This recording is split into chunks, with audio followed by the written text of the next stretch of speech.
حضرت نے جب ہجرت فرمائی فرعل یہود یصومون، یہود کو دیکھا کہ روزہ رکھتے، آپ نے پوچھا کس چیز کا روزہ ہے؟ انہوں نے کہا یوم نجى الله فيه موسى ومن معه وأغرق فرعون وآله، رواه الشیخان۔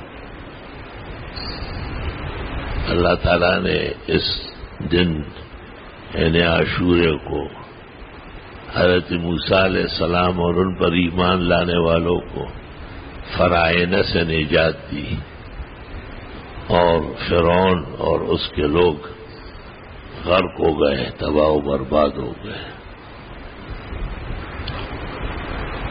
حضرت نے بھی روزہ رکھا اور پھر خواہش کی کہ اگر زندگی رہی تو ایک اور بھی رکھوں گا تاکہ یہود سے مشابہت نہ رہے، لیکن وہ موقع نہیں ملا، اور ایک ہی روزہ عاشورہ محرم کا آپ نے رکھا ہے۔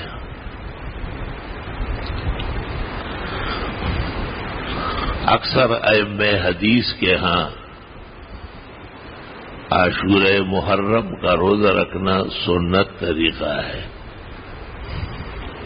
اور اس سے ایک دن پہلے یعنی 9 عاشورہ یا ایک دن بعد 11 عاشورہ یہ مستحب ہے۔ بعض علماء کا خیال ہے کہ اگر 9 اور 11 نہ رکھے تو 10 کا بھی نہ رکھا جائے، لیکن یہ رائے کمزور ہے، کیونکہ خود حضرت صلی اللہ علیہ وسلم نے عاشورہ محرم ہی کا روزہ رکھا ہے، اور 9 اور 11 کا موقع نہیں ملا، اس سے پہلے ہی وصال ہو گیا۔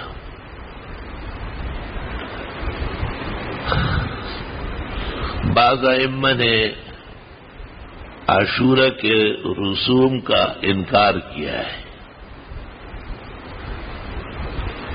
امام محمد ابن الحسن شیبانی سے منقول ہے معتبرات حنفیہ میں کہ عاشورہ محرم کا روزہ یا ایام 20 کا روزہ ہر مہینے کے 13، 14، 15 چاند کے حساب سے یہ پہلے فرض تھے، رمضان شریف آنے کے بعد یہ منسوخ ہو گئے اور ختم ہو گئے۔ ایک شخص کا واقعہ بھی ہے جس سے آپ نے خود پوچھا تھا اور فرمایا کہ تم اب بھی عاشورے کا روزہ رکھتے ہو؟ یہ تو رمضان کے فرضیت سے پہلے تھا۔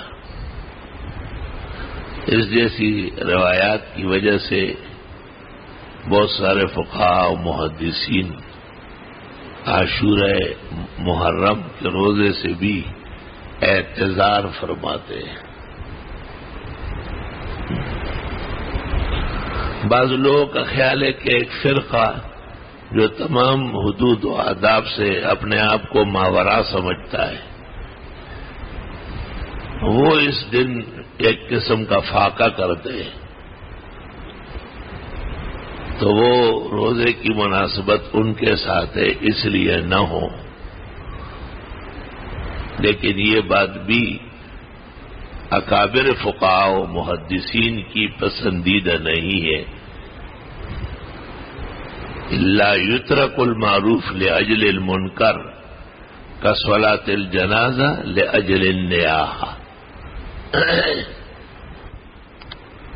تو ایک قول فقہاء و محدثین کا یہ ہے کہ رمضان شریف کا روزہ جب سے فرض ہوا ہے، پھر عاشورہ محرم یا ایام 20 ہر مہینے کے 13، 14 اور 15 ان دنوں کا روزہ بھی منسوخ ہو چکا ہے، اور ان میں امام محمد ابن الحسن شیبانی ہمارے مذہب کے جو مدون ہے، جن کے 600 کے قریب بیش بہا قیمتی کتاب ہے،